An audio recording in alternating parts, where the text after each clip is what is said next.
Bu. Kumaha Alhamdulillah Dema. bisa join, Bu. Tungguin. Ntar dulu. Assalamualaikum, Bu. Sudah banyak ya, 23 orang, Bu. 23 ya? Aduh, soalnya ini kalau nggak clear, saya nanti nggak bisa ngajar lagi. Maaf ya, ada trouble. Ya, jadi internet Ya, nggak apa-apa, Bu. yang dialami satu orang, jadi banyak orang juga begitu. Apa lemot katanya. Ya, Bu. Alhamdulillah Karena akhirnya saya berhasil. ngajar di kampus ya. Nah, ya, boleh. Nah, sekarang bagaimana ya? Yang pertama kemarin hari Sabtu saya nggak hadir. Iya, Bu. Ada rapat ISEI, Ikan Sarjana Ekonomi. Iya, rapat isi. Nah, boleh saya sebentar aja lah. Ini saya mulai dari yang pertama aja ya.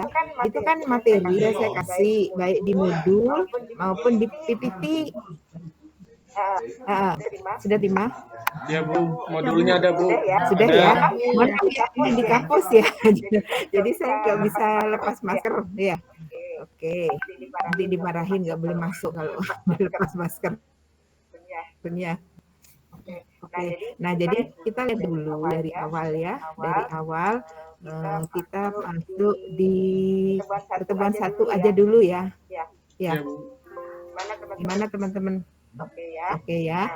Nah, bentar dulu saya share dulu ya.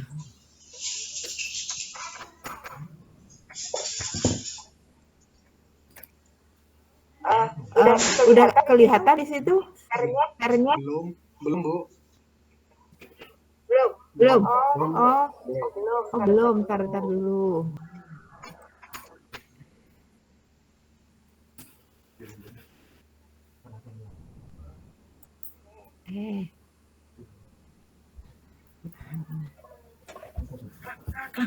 Kang, aku mau share PPT gimana? Kok ini nggak bisa lagi? Ini kan mau tak share ini PPT-nya. Tapi ini.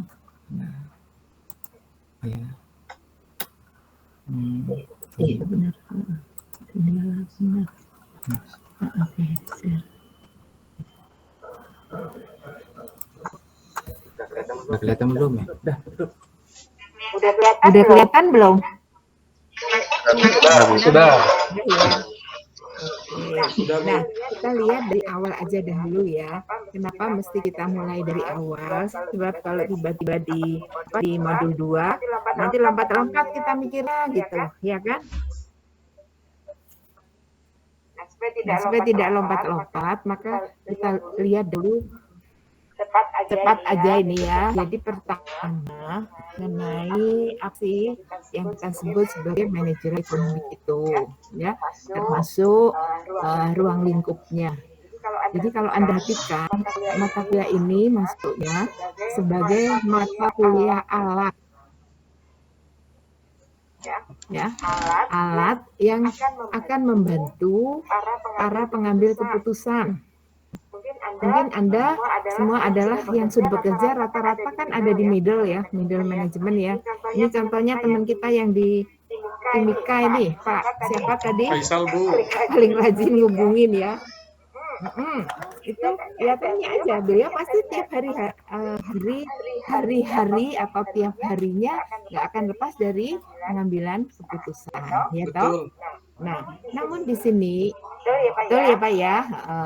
Nah, keputusan itu bermacam-macam ya, tergantung dari luas lingkupnya, di mana kita berada dan akan mengambil keputusan.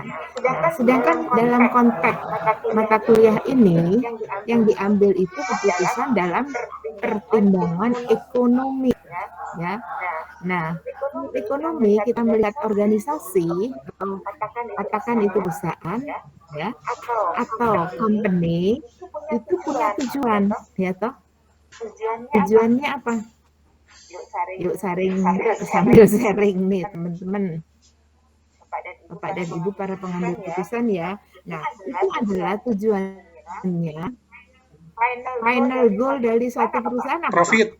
Atau Bu?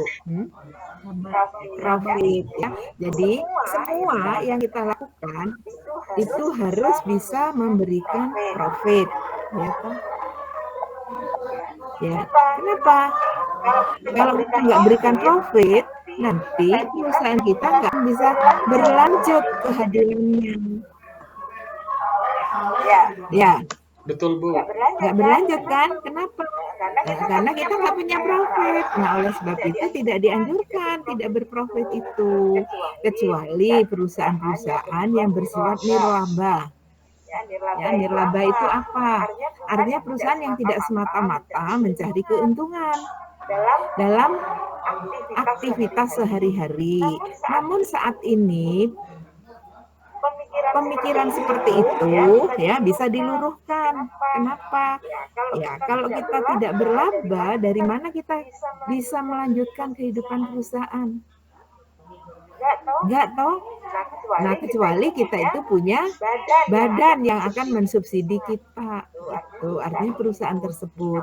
Nah, oleh sebab itu dianjurkan juga, walaupun tidak semata-mata untuk mencari untung, tetap kita itu harus berlaba.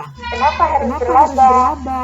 Karena semua aset yang kita gunakan itu terkena depresiasi.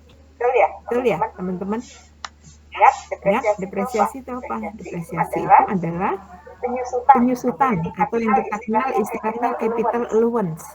Semua alat-alat, semua aset yang kita pakai pasti pada waktu tahun ke-0 kita beli nilainya 100%. Umurnya itu masih 0. Begitu masuk tahun pertama, nah dia sudah mulai bergerak itu ya. Jadi di awal itu bagus ya, tapi 1 tahun kemudian sudah mulai kelihatan ada ini sedikit, ada itu sedikit, begitu ya. Nah itu, jadi oleh sebab itu perhatikan ya adanya capital allowance atau apa namanya tadi saya sebut depresiasi istilahnya ya. Nah kemudian timbul juga yaitu badan pemerintah. Nah kalau pemerintah lain, kenapa lain? Nah, salah satu contoh ya, pemerintah itu tugasnya adalah dalam UUD kita, Undang-Undang Dasar kita sudah dinyatakan dia harus bisa menjaga keutuhan wilayah suatu negara. Ya, kalau kita kan luas lautannya banyak sekali. Ya, itu pernah dinyatakan statement tersebut oleh salah seorang Menteri Perhubungan. Karena dia harus menghubungkan satu daerah ke daerah yang lain, satu wilayah ke wilayah yang lain gitu. Nah, Menteri Perhubungan mengatakan, ya, bahasa bodornya aja, ya. Kalau misalnya Anda punya tali rafia, tali rafia, tahu ya, teman-teman? Tahu Bu, tali rafia. Nah, Anda ambil peta atau yang kita kenal globe ya, ukur kalau tali rafia kegedean udahlah ambil benang gitu ya, benang tuh lingkarkan dia kepada pulau yang ada yang besar-besar itu yang disebut dengan pulau-pulau, kemudian dan kepulauan, pulau dan kepulauan ya, kemudian sambungkan tali-tali tersebut. Sudah? Setelah Anda sambungkan, ketemu panjangnya, benar nggak? Betul. Ya kan? Ketemu panjangnya. Nah, begitu panjangnya, sekarang diukur. Ya.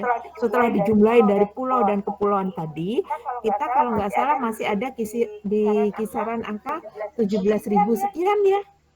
Terdiri dari 17.000 pulau dan kepulauan. Sambungkan itu semua ya. Menurut Pak Menteri Rusdi Nuryadin pada waktu itu ya, itu nggak tahu teman-teman ada yang ingat atau enggak, beliau menjabat sebagai Menteri Perhubungan di era presiden kedua, presiden siapa namanya, Soeharto ya.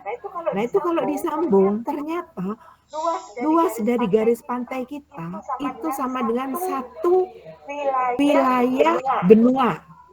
Satu benua. Siapa itu? Eropa. Coba Anda merasa hebat enggak kita itu?